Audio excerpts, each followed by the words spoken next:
주문. 피고인을 징역 1년 8월에 처한다. 압수된 그래프 목걸이 1개를 몰수한다.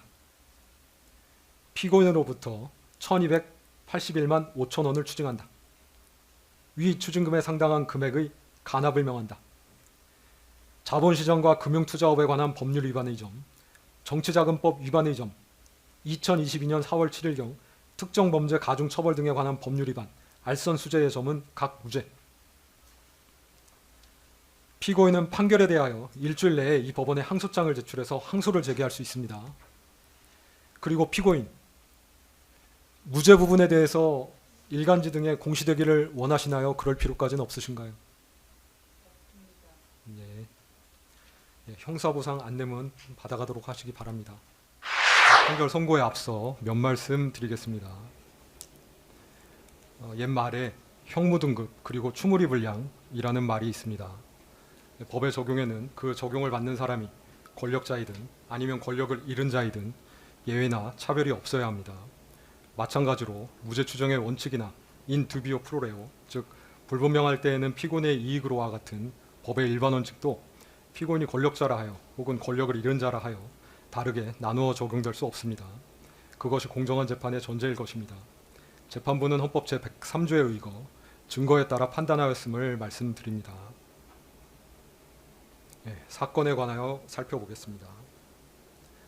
이 사건 공소 사실은 자본시장과 금융투자업에 관한 법률 위반, 이하 자본시장법 위반이라 합니다. 정치자금법 위반, 특정범죄 가중처벌 등에 관한 법률 위반, 알선수재, 이하 알선수재라고 합니다. 이렇게 셋으로 되어 있습니다. 차례대로 살펴보겠습니다. 첫 번째, 자본시장법 위반의 점 공소 사실은 피고인은 시세 조종 세력인 이모 씨, 권모 씨, 민모 씨, 김모 씨 등 이하 특정인을 언급할 때를 제외하고는 이 사람들을 시세 조종 세력이라 하겠습니다. 이 사람들과 공모하여 2010년 10월 21일경부터 2012년 12월 5일경까지 사이에 도이치모터스 주식의 매매를 유인할 목적 및 시세 고정 및 안정의 목적 등으로 62만 5,093주에 대한 통정 가장 매매를 하고 3,127회의 이상 매매 주문을 제출함으로써 8억 1,144만 3,596원의 부당이득을 취득하였다는 것입니다. 공소사실의 2010년 10월 21일경부터 2012년 12월 5일경까지 사이에 피고인의 자금이나 주식이 도이치모터스 주식 매매에 이용된 것으로 공소 제기된 것은 2010년 10월 22일경부터 2011년 1월 13일경까지 피고인의 대신증권 계좌 주식 18만 주와 20억 원이 입금된 미래에셋대우 계좌가 이용된 것, 2011년 3월 30일 2만 3천 주를 하나투자증권 계좌로 매수한 것, 2012년 7월 25일경부터 2012년 8월 9일경까지 19,635주를 하나투자증권 계좌로 매수한 것 등 크게 3개의 행위로 나누어집니다. 그 이외의 기관에 관하여는 피고인의 자금이나 주식이 시세 조정에 이용되었다는 공소사실 기재는 없습니다. 이 부분 공소사실은 피고인이 시세 조종 세력과 공모하여 공동정범으로 시세 조종에 가담하였음을 전제하고 있습니다. 이에 대하여 피고인은 시세 조종 행위에 관하여 인식이 없었고 시세 조종 세력과 공모하여 공동정범으로 가담하지도 아니하였다는 취지로 주장합니다. 즉 쟁점은 피고인이 시세 조종 행위에 대하여 인식이 있었는지 여부, 인식이 있었다고 할 경우 피고인이 시세 조종 세력과 공동 정범인지 여부입니다. 기간별로 나누어 살펴보겠습니다. 먼저 2010년 10월 22일경부터 2011년 1월 13일경까지 피고인의 대신증권 계좌 주식 18만 주와 20억 원이 입금된 미래에셋대우 계좌가 이용된 거래에 관하여 보겠습니다. 이 부분 계좌 거래는 시세 조종 세력에 대한 선행 확정 판결에서 통정 매매 등 시세 조종 행위가 유죄로 인정이 되었습니다. 피고인에게 이러한 시세 조종 행위에 관하여 인식이 있었는지에 대하여 보면 피고인은 미필적으로나마 자신의 자금이나 주식이 시세 조종 행위에 동원될 수 있음을 인식하면서도 이를 용인하였다고 볼 여지가 없지 않습니다. 그 이유는 다음과 같습니다. 첫째, 피고인이 시세 조정 세력이었던 블랙펄 인베스트먼트 대표 이모 씨, 이하 블랙펄이라고 합니다. 등에게 위 주식 매도하고 자금을 일임하여 일임 매매를 위탁한 것으로 보이는데, 피고인이 블랙펄 측에 주기로 한 수익금 40%는 일반적인 경우보다 상당히 높습니다. 둘째, 2010년 5월 24일경부터 기존에 보유하던 도이치모터스 주식 69만 주 중 51만 주를 매도하여 오던 피고인이 일임 매매를 통해 2010년 10월 28일경부터 다시 주식을 매수하기 시작하였는데, 그와 같이 다시 매수를 시작할 만한 동기가 불분명합니다. 셋째, 2010년 10월 28일경에서 11월 1일경 사이 피고인의 대신증권 계좌에서는 주식 18만 주가 매도되는 사이, 피고인의 미래에셋 대우 계좌에서는 같은 시기에 더 높은 평균 단가로 주식 11만여 주가 매수되었는데, 굳이 이와 같은 양태로 주식을 매매할 이유가 없습니다. 피고인이 증권사를 통해 위와 같은 매매를 확인할 수 있는 상황에서 이러한 매매 양태에 대하여 의문을 가질 수 있었다고 보입니다. 넷째, 피고인이 홈 트레이딩 시스템 거래 관련하여 증권사 직원과 통화를 하면서 자신의 통화가 녹음되는 것을 염려하였는데, 정상적인 거래라면 굳이 그와 같이 염려할 이유가 없어 보입니다. 다섯째, 그동안의 수사기관 진술에 일관성이 없습니다. 다만 시세 조정 행위에 대한 인식이 있다고 하더라도 공동정범이 성립하기 위하여는 공동가공의 의사, 즉 공범 사이의 의사의 결합이 있어야 합니다. 이는 공동의 의사로 특정한 범죄 행위를 하기 위하여 일체가 되어서 역할 분담을 통해 서로 다른 사람의 행위를 이용하여 자기의 의사를 실행에 옮겨야 함을 말합니다.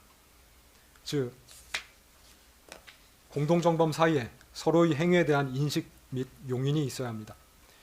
이러한 관계가 합리적 의심 없이 증명되어야 하고, 그와 같은 증명이 없다면 설령 피고인에게 유죄 의심이 간다고 하더라도 피고인의 이익으로 판단할 수밖에 없습니다. 그런데 2010년 10월 22일경부터 2011년 1월 13일경까지 도이치모터스 주식을 이용한 시세 조정 행위와 관련하여 피고인이 시세 조정 세력과 공동정범으로서 범행을 실행한 것이라고 단정하기 어렵다고 보입니다. 그 이유는 다음과 같습니다.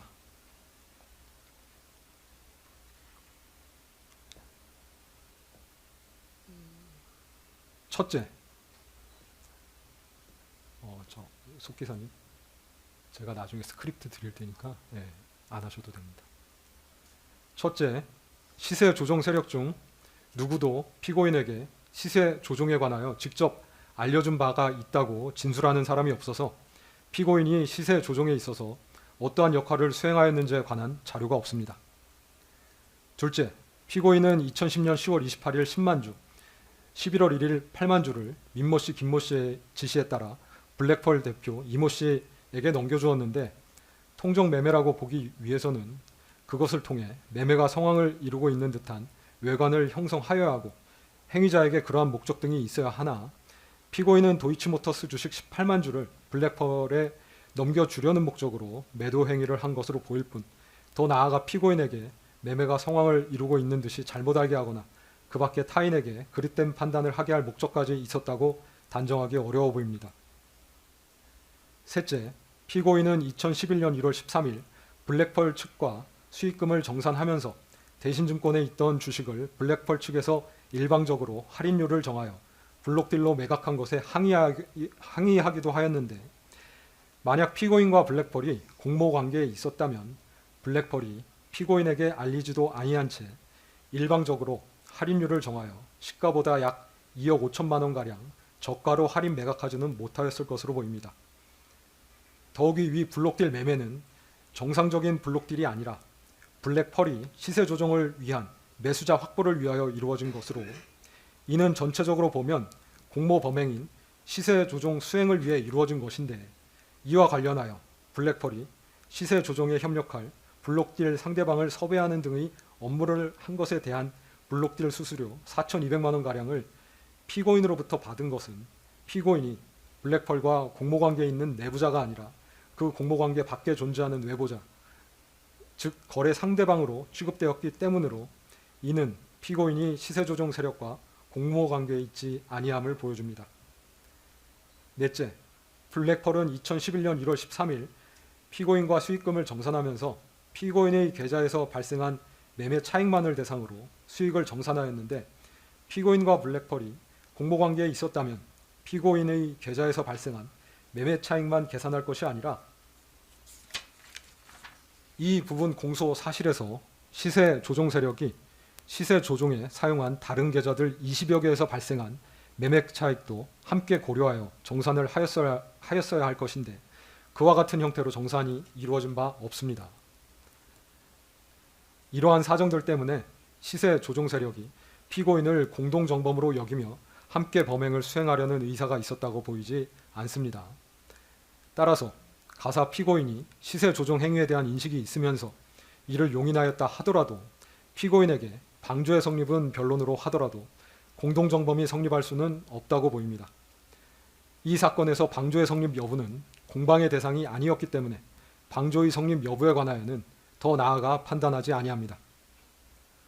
다음으로 2011년 1월 14일경부터 2012년 12월 5일경까지 이루어진 시세 조종 행위에 관하여 보면, 피고인은 2011년 1월 13일 정산을 마침과 동시에 블랙펄에 맡겼던 도이치모터스 주식 1인 매매를 종료하였고, 2011년 1월 14일경부터 2012년 12월 5일경까지 이 사건 대신증권 계좌, 이 사건 하나투자증권 계좌에서 이루어진 도이치모터스 주식 매매 중 이 사건 공소사실에 포함된 것은 2011년 3월 30일 23,000주를 하나투자증권 계좌로 매수한 것, 2012년 7월 25일경부터 2012년 8월 9일경까지 19,635주를 하나투자증권 계좌로 매수한 것인데, 이러한 하나투자증권 계좌 관련된 매매는 공범으로 기소된 시세 조종 세력에 대한 선행 확정 판결에서 시세 조정에 이용된 계좌로 인정되지 아니하였고, 위 행위들은 피고인이 독자적 판단 하에 매수한 것으로 보일 뿐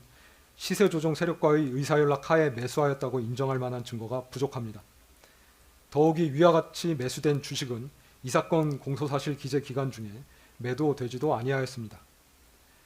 공소사실 중 그 외의 기간에 이루어진 타인 계좌에서의 주식 매매 관련하여서는 피고인이 관여하였다고 볼 증거가 없습니다.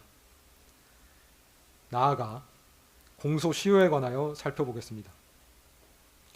피고인이 자신의 증권계좌에 금원을 입금하기 시작한 것은 2010년 10월 22일경부터이고, 피고인의 계좌 등이 시세조정 행위에 이용된 것은 2010년 10월 28일경부터로, 그 무렵부터 2011년 1월 13일까지 이루어진 시세조정 행위는 피고인의 계좌 등이 교부되어 1인 매매 형태로 이루어졌고, 그 방식은 주로 통정, 가장 매매였다는 점, 2011년 1월 13일경 피고인이 1인 매매를 위탁했던 상대방과 다투고 정산을 받은 이후로는 1인 매매를 하지 아니하였다는 점, 피고인이 자신의 계좌 이외에 시세 조정에 이용된 계좌나 그 운용 형태 등에 관하여는 별다른 인식이 없었던 것으로 보이는 점, 2011년 3월 30일경 이루어진 매수 행위는 피고인이 스스로 거래를 한 것으로 보이는 점, 그 후 1년 4개월가량 경과된 2012년 7월 25일경부터 2012년 8월 9일경까지 피고인은 단기간 동안 스스로 현실 매매를 한 것으로 보이는 점,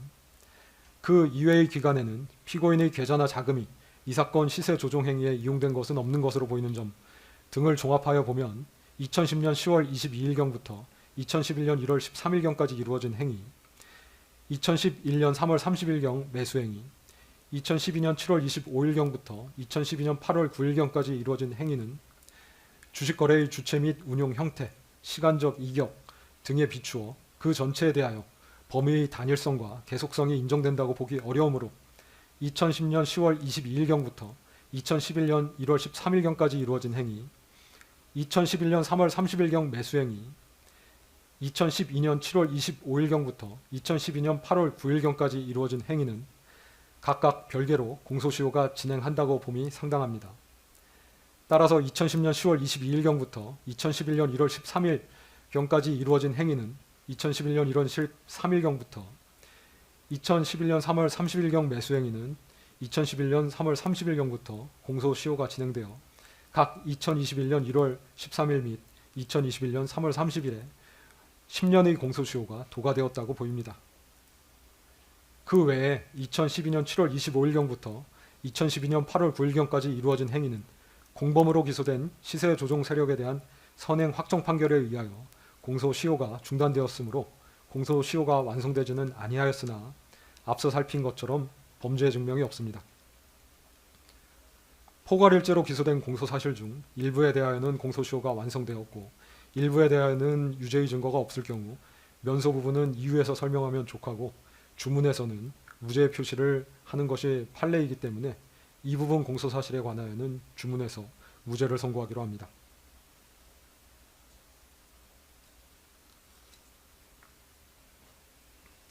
두 번째, 정치자금법 위반의 점 공소사실은 피고인은 윤석열과 공모하여 명태균으로부터 2021년 6월 26일경부터 2022년 3월 8일경까지 사이에 공표 36회 및 비공표 22회 등 여론조사 58회를 무상으로 제공받아 정치자금법이 정하지 아니한 방법으로 여론조사 비용 총 합계 2억 7,440만 원 상당의 재산상 이익을 얻었다는 것입니다. 이 부분 공소사실은 여론조사가 피고인 부부의 전속적 이익을 위하여 실시되었음, 즉 여론조사가 피고인 부부에게 전속적으로 제공되기 위하여 실시되었음을 전제합니다. 명태균이 대통령 선거 후보들에 대한 여론조사를 실시하고 이에 관한 결과를 문자 등으로 피고인 부부에게 14회가량 제공하였던 점, 명태균이 피고인 부부에게 김영선의 국회의원 선거 공천을 수차 부탁하였던 점, 결과적으로 김영선이 국회의원 선거 공천을 받았던 점 등을 종합하면 명태균이 무상으로 여론조사 결과를 피고인 부부에게 제공하였고 그 대가로 피고인 부부가 영향력을 행사하여 김영선이 국회의원 선거 공천을 받은 것은 아닌가 의심이 가기는 합니다. 그러나 다음과 같은 사실 내지 사정을 종합하면 명태균이 피고인 부부에게 전속적으로 제공하기 위하여 여론조사를 실시한 것이 아니라 자신이 운영하던 미래한국연구소의 영업활동의 일환으로 정기적으로 실시하던 여론조사 결과를 피고인 부부를 비롯하여 여러 사람들에게 배포한 것으로 보일 뿐이어서 이를 두고 피고인 부부가 여론조사 비용 상당의 재산상 이익을 취득한 것으로 볼 수 없습니다. 첫째, 피고인이 명태균이 운영하는 미래한국연구소 또는 여론조사 기관인 P&R과 여론조사에 관하여 계약을 체결한 바 없습니다. 피고인과 미래한국연구소 또는 그 의뢰를 받아 여론조사를 하는 기관인 P&R 사이에 여론조사 관련하여 계약서 등 계약이 체결되었다고 볼 만한 증거가 없습니다. 더욱이 윤석열이 국민의힘 대통령 선거 후보자로 결정된 이후의 여론조사 관련 계약은 피고인이 개인적으로 할 것이 아니라 대통령 후보 선거 캠프에서 담당하였을 법한데 대통령 후보 선거 캠프에서 미래한국연구소나 P&R과 계약을 체결하였다고 볼 만한 사정은 보이지 아니합니다. 관련자 진술에 의하면 명태균은 처음에 의뢰받지도 아니하고 정치인에 대한 여론조사를 진행하다가 일정한 시점이 되면 그 결과를 전달하면서 당사자와 접촉하여 계약을 이끌어내는 영업 방식을 취한다는 것인데 명태균이 이러한 방식으로 계약을 이끌어낸다고 하더라도 여론조사로 인하여 이익을 얻는 주체와 계약서를 작성할 법한데 이 사건에서 명태균이 피고인 부부와 계약서를 작성한 바가 없습니다.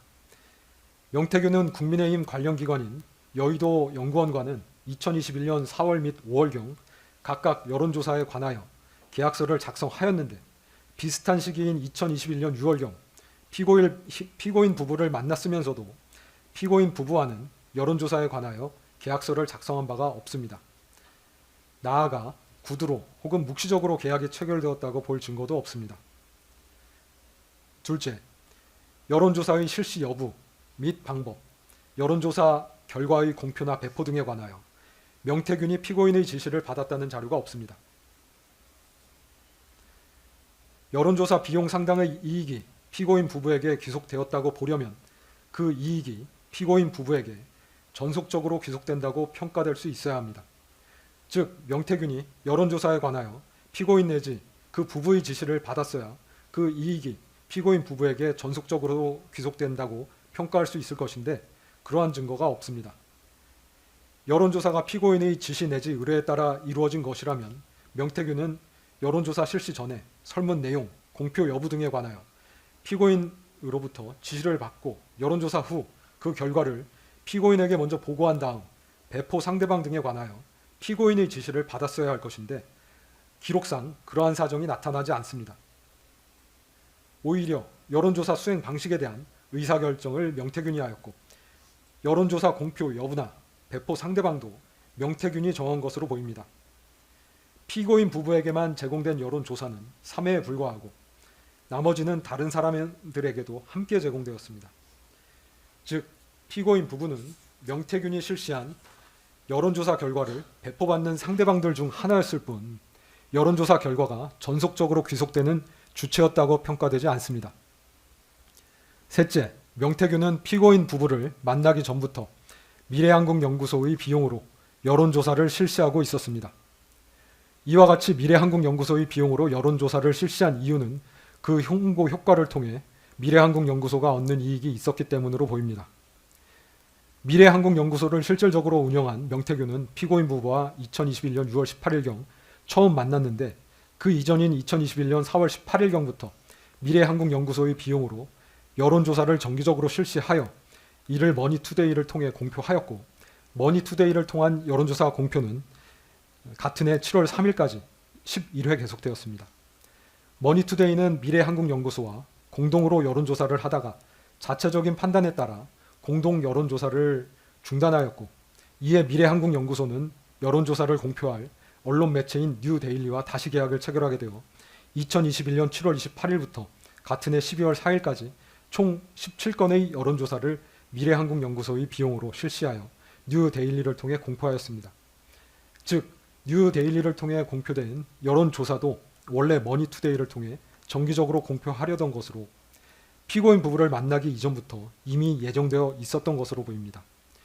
이와 같이 미래한국연구소의 명태균이 자발적으로 여론조사를 한 이유는 이러한 여론조사를 함으로써 미래한국연구소가 얻는 이익이 있었기 때문으로 보이는데 공표용 여론조사의 경우 여론조사가 공표됨으로써 홍보 효과가 발생하여 이를 보고 미래한국연구소에 여론조사를 의뢰하는 경우가 있었기 때문입니다.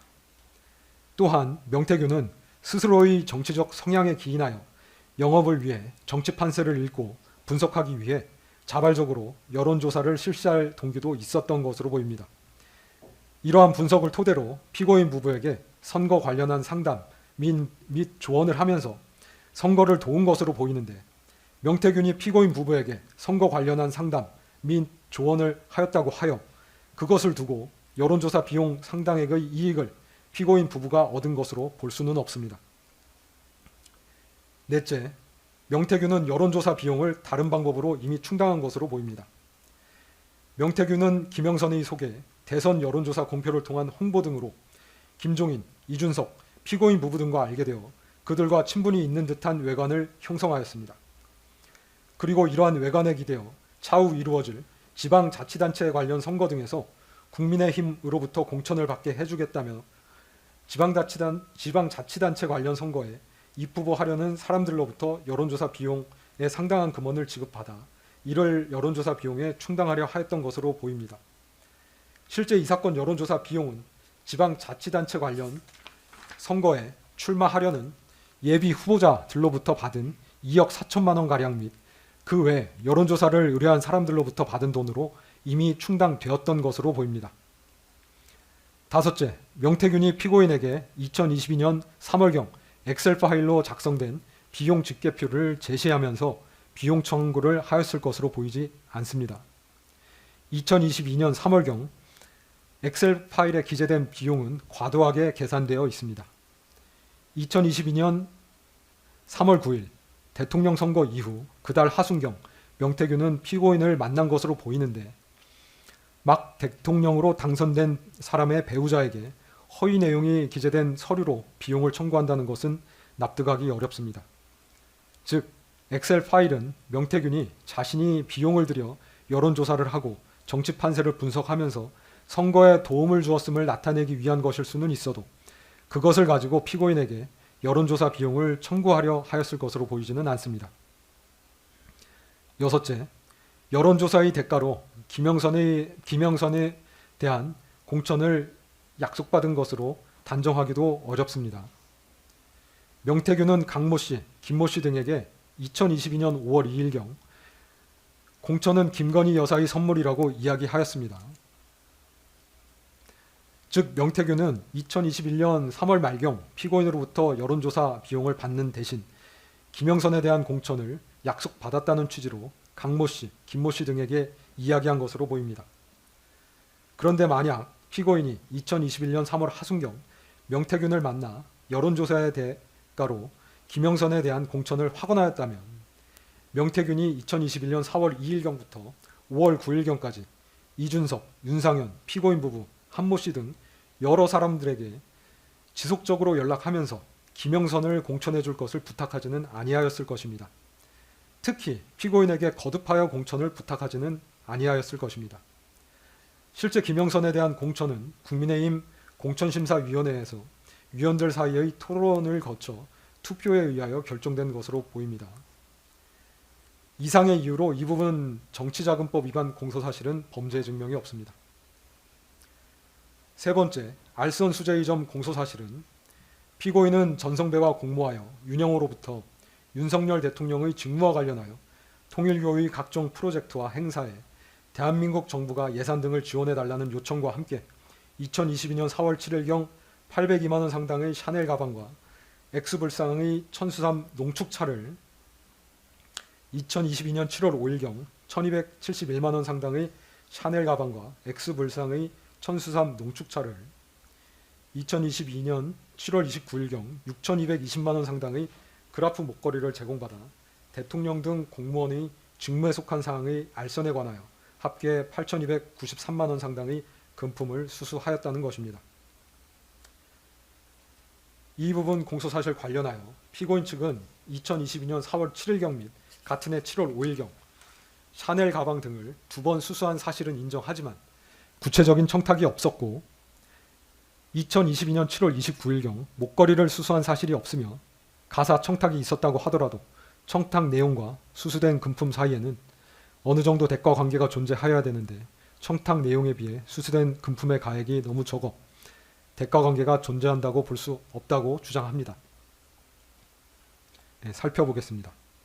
알선은 의뢰 당사자가 청탁하는 취지를 공무원에게 전하거나 의뢰 당사자를 대신하여 스스로 공무원에게 청탁하는 행위, 공무원에게 영향력을 행사하여 의뢰 당사자가 원하는 방향으로 결정이 이루어지도록 돕는 등의 행위를 말하고 공무원의 직무에 속하는 사항의 알선과 수수한 금품 사이에 대가 관계가 있는지는 해당 알선의 내용, 알선자와 이익 제공자 사이의 친분 관계 여부, 이익의 다과, 이익을 수수한 경위와 시기 등 재반 사정을 종합하여 결정하되 알선과 수수한 금품 사이에 전체적 포괄적으로 대가 관계가 있으면 족합니다. 실제 알선 행위가 있을 것을 요하지 않습니다. 2022년 4월 7일경 802만 원 샤넬 가방 등 수수 관련하여 그 수수 사실은 피고인이 인정하고 있고 이를 보강하는 증거도 있습니다.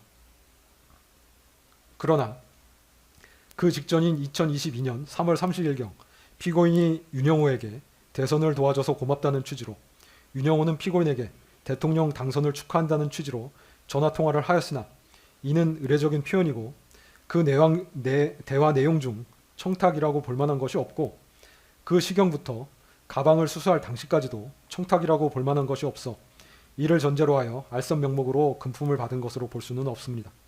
따라서 이 부분은 무죄로 판단됩니다. 2022년 7월 5일경 1271만 원 샤넬 가방 등 수수 관련하여 그 수수 사실을 피고인은 인정하고 있고 이를 보강하는 증거도 있습니다. 다만 2022년 7월 5일경 윤영호가 전성배에게 샤넬 가방 등을 전달할 당시에 명시적으로 청탁 내용을 언급한 것은 없는 것으로 보입니다. 그러나 피고인은 전성배가 2022년 4월 23일경부터 전달하여 준 문자 및 전화 통화를 통하여 통일교 측에서 원하는 것이 UN 제5사무국 유치라는 것과 이를 위하여는 아프리카 국가들의 지지가 필요하고 그 지지를 받기 위하여는 그 국가들에 대한 정부 차원의 지원이 필요하다는 것을 전해 들었던 것으로 보이는 점, 위 가방 수수 이후 2022년 7월 15일경 피고인과 윤영호는 전화통화를 하였는데 전화통화를 하면서 피고인은 윤영호에게 아주 늘 그렇게 해 주셨던 것처럼 좀 힘이 되어 주시면 저희가 여러 가지로 지금 많이 작업을 하고 있어요. 뭐 경제적으로나 문화 여러 가지가 이제 이런 많은 업적들이 이렇게 훼손되지 말아야 되잖아요 라고 말하였는 바, 그 의미는 통일교에서 추진하는 일, 업적 관련하여 정부 차원의 경제적인 지원이 필요한데 그러한 경제적 지원을 위해 피고인이 작업, 즉 노력을 하고 있다는 취지로 보이는 점 등을 종합하면 피고인은 7월 5일 가방을 교부받을 당시 통일교의 청탁 내용이 정부 차원의 경제적인 지원과 관련되어 있음을 인식하고 있었고, 그러한 경제적 지원을 위해 노력 중이라는 것은 피고인에게 청탁의 실현을 위하여 알선 의사가 있었음을 보여줍니다. 따라서 이러한 인식과 의사 하에 샤넬 가방 등을 교부받은 것은 알선의 명목으로 수수한 것으로 판단됩니다. 다음으로 대가 관계에 관하여 보면 피고인은 2022년 7월경 당시 정부의 모든 부처를 통할하는 대통령의 배우자로 대통령에게 정부 차원의 지원 등에 관하여 이야기할 수 있는 가장 지근거리의 사람이라는 점, 피고인은 통일교 측에서 조직을 이용하여 피고인의 배우자가 대통령에 당선되도록 도움을 주었다고 인식하여 통일교 측에 감사의 마음을 가지고 있었다는 점, 윤영호의 청탁 내용은 UN 제5사무국 한국 유치를 위하여 아프리카 국가들의 지지를 받아야 하고 그 지지를 받기 위하여 그 국가들에 대한 우리 정부의 ODA 지원이 이루어져야 한다는 것으로 볼 수 있는데, 통일교가 추진하는 업무는 정부의 입장에서도 타당성 검토를 통해 지원이 가능한 업무였던 것으로 보이고, 이는 국가 운영 및 정책을 총괄하는 대통령의 지시에 의하여 추진될 수 있는 성격의 것으로 보이는 점, 윤영호가 기대하는 피고인의 알선 행위는 윤영호의 청탁을 대통령에게 전달하여 통일교를 돕도록 하는 행위였다고 보이는 점, 대가 관계는 수수된 금품과 알선 행위 자체에 있으면 족하고 수수된 금품과 청탁 내용 실현을 위해 소요되는 금원 사이에 있어야 하는 것은 아니라는 점 등을 종합하여 보면 위 가방 등의 교부와 알선 사이에 대가 관계가 있다고 볼 수 있습니다. 단지 피고인이 받은 금품의 과액과 청탁 실현을 위하여 소요될 비용, 정부의 ODA 지원금 규모 사이에 현격한 차이가 있다는 것은 대가 관계를 부정하는 요소가 되지 않습니다. 따라서 이 부분은 유죄로 인정됩니다. 2022년 7월 29일경 6,220만 원 목걸이 관련하여 피고인은 목걸이를 수수한 사실이 없다고 주장하나, 윤영호는 전성배에게 피고인에게 전달해 달라면서 목걸이를 교부하였다고 진술하고, 전성배는 자신의 처남을 통해 피고인에게 목걸이를 전달하였다고 진술합니다. 살펴보면 목걸이를 전성배에게 교부한 윤영호가 피고인의 연락처를 알고 있었고 직접 연락을 주고받기도 하였기 때문에 그 전달 여부를 피고인에게 직접 확인할 수 있었던 상황에서 전성배가 이를 착복함으로써 2013년경부터 쌓아온 피고인과의 신뢰관계를 파탄시킬 수 있는 행동을 감행할 이유가 없다는 점, 전성배는 피고인과 윤영호 사이를 매개하는 것만으로도 고문료 명목의 금전적 이익을 얻고 있었는데 굳이 목걸이를 착복함으로써 피고인과의 신뢰관계를 깨트릴 이유가 없다는 점, 피고인은 2022년 5월 10일 취임한 대통령의 영부인으로 2022년 7월 29일경은 그로부터 채 3달이 되지 않은 시점인데, 그 시점에 전성배가 영부인에게 전달될 물건을 가로채는 대담한 행위를 하였을 것으로 보이지는 아니하는 점 등에서 전성배의 진술에 신빙성이 있습니다. 또한 목걸이를 교부받은 전성배는 윤영호가 같은 날 보낸 문자, 즉 교육부 장관이 아프리카 청년부 장관들을 예방해달라는 청탁 내용을 피고인에게 그대로 전달하였기 때문에 피고인이 그 청탁 내용을 인식하면서 그 다음날 전성배로부터 그 처남을 통해 목걸이를 전달받았으므로 이는 청탁에 대한 알선의 대가 및 명목으로 받은 것으로 판단됩니다. 따라서 이 부분도 유죄로 인정됩니다. 유죄 부분 양형에 관해서 보겠습니다.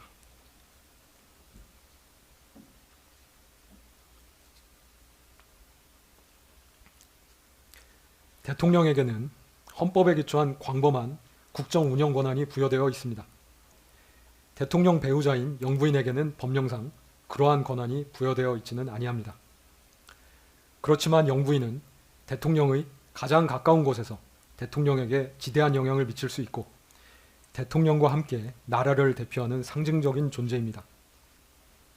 그에 걸맞은 처신이 필요하고 기본적으로 높은 청렴성과 연결성이 요구됨은 두말할 나위가 없습니다. 솔선수범을 보이지는 못할 망정 국민에 대하여 반면교사가 되어서는 아니 될 일입니다. 국가와 사회가 발전하기 위한 토대 중 가장 중요한 요소 가운데 하나가 공정입니다. 모든 일은 불편부당하게 공정하게 처리될 수 있어야 한다는 믿음이 사회를 올바른 방향으로 움직이게 합니다. 이러한 공정을 해하는 것이 부패입니다. 부패는 금전적 청탁과 필연적으로 결부됩니다. 물론 영리추구는 거기에 인간의 본성이기는 합니다. 그러나 지위가 영리추구의 수단이 되어서는 아니 됩니다. 권력에 대한 금권의 접근은 다반사일 수 있습니다. 그렇기 때문에 지위가 높을수록 이를 의식적으로 경계해야 합니다. 그런데 피고인은 자신의 지위를 영리추구의 수단으로 오용하였습니다. 윤영호가 전성배를 통해 피고인에게 한 청탁은 금품을 결부시키지 아니하고도 입안이 검토될 수 있는 성질의 것들로 보입니다. 그럼에도 피고인은 이러한 청탁과 결부되어 공여된 고가의 사치품을 뿌리치지 못하고 수수한 다음 이를 가지고 자신을 치장하는 데 급급하였습니다. 거미불로 화이불치라는 말처럼 굳이 값비싼 재물을 두르지 않더라도 검소하게 품위를 유지할 수 있습니다. 또한 피고인은 금품의 수수 관련하여 금품의 전달에 관여한 주변인들에게 허위 진술을 지시하기도 하였습니다. 이러한 점들은 불리한 양형사유로 고려합니다. 다만 위와 같은 금품의 수수를 피고인이 먼저 요구한 바는 없습니다. 피고인이 윤영호의 청탁을 배우자인 대통령에게 전달하여 그 청탁을 실현시키려고 하였다는 정황은 발견되지 아니합니다. 뒤늦게나마 가방 등을 공여받은 자신의 사려 깊지 못한 행동에 대하여 일부 자책하며 반성하고 있습니다. 별다른 범죄 전력이 없습니다. 이러한 점들은 유리한 양형사유로 고려합니다. 그 밖에 피고인의 연령, 직업, 성행, 가족관계, 범행의 경위, 범행 후의 정황 등 이 사건 기록 및 변론에 나타난 모든 양형 요소를 종합적으로 고려하여 형을 정하였습니다. 그리고 유죄로 인정된 부분 중 압수된 목걸이는 몰수하고 몰수되어야 할 가방과 천수삼 농축차는 현재 몰수가 불가능하여 그 가액을 추징합니다. 이에 다음과 같이 선고합니다. 피고인은 자리에서 일어서 주시기 바랍니다.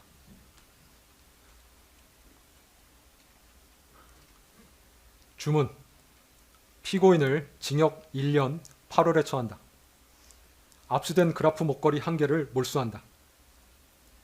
피고인으로부터 1281만 5천 원을 추징한다. 위 추징금에 상당한 금액의 간합을 명한다. 자본시장과 금융투자업에 관한 법률 위반의 점, 정치자금법 위반의 점, 2022년 4월 7일경 특정범죄 가중처벌 등에 관한 법률 위반, 알선수재의 점은 각 무죄. 피고인은 판결에 대하여 일주일 내에 이 법원에 항소장을 제출해서 항소를 제기할 수 있습니다. 그리고 피고인, 무죄 부분에 대해서 일간지 등에 공시되기를 원하시나요? 그럴 필요까지는 없으신가요? 네. 형사보상 안내문 받아가도록 하시기 바랍니다. 이상으로 판결 선고를 마치겠습니다.